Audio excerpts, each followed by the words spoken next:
There were much more talented cricketers than me.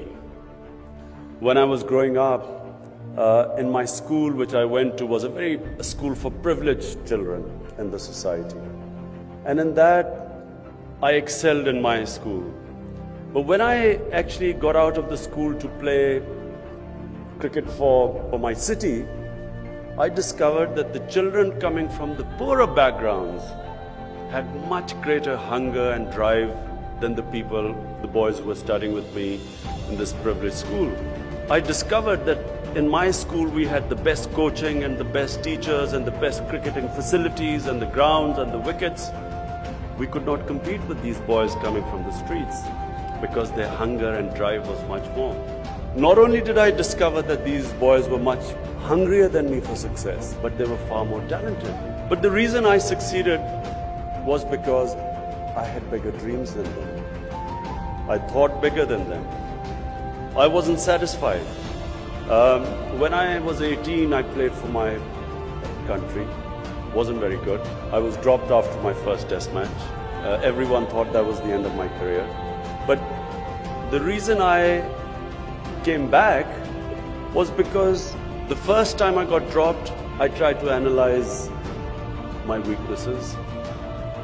First time I played in England and I saw these other great cricketers, and I realized that the bowling action God had, my natural bowling action, which was I endowed with, was restricting me from reaching my ambition, which was at that time to become the best fast bowler. From then onwards, rather than be limited by my natural bowling action, I decided to change it to reach my ambition. Now this is, very important for you to understand this. For some of the people here, it's important to know your limitations. People who don't know your limitations are not successful. But it is also important never to be restricted by your limitations. Never accept them. Always try to expand those limitations. So what I did was that my limitation in my bowling action did not restrict me, because I decided that my ambition, if I stuck with this bowling action, I would not be able to reach my ambition. So I changed my bowling action. And I'm the only fast bowler who completely changed his bowling action from the time he started to the time I finished. I completely remodeled it. And this is against all the coaches, all the experts. People told me, listen, don't do that. You lose your natural ability.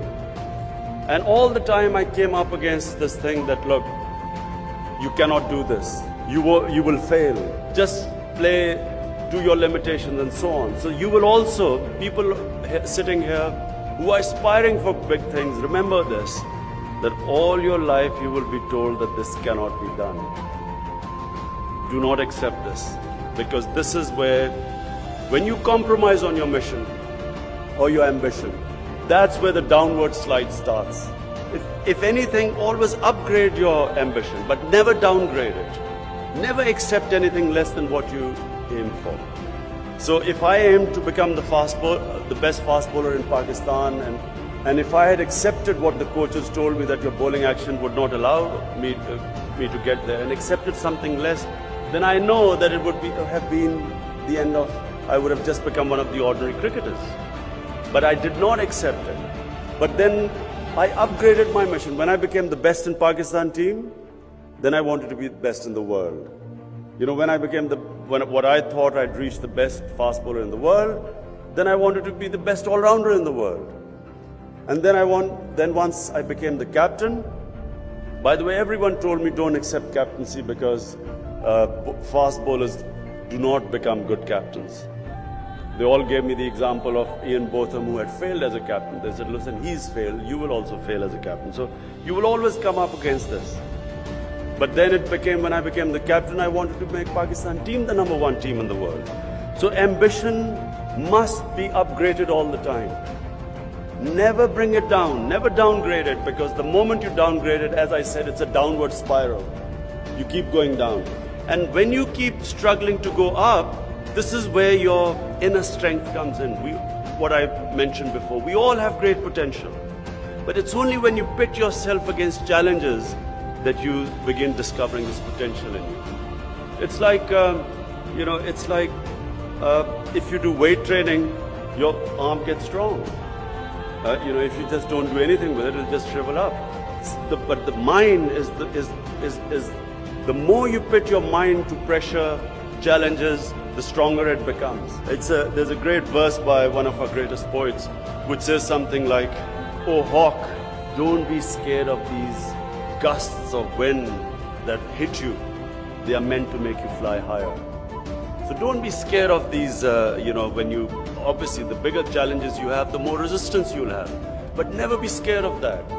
Because when you pit yourself against resistance, you get stronger. So my action, my body wasn't equipped to be that of a fast bowler.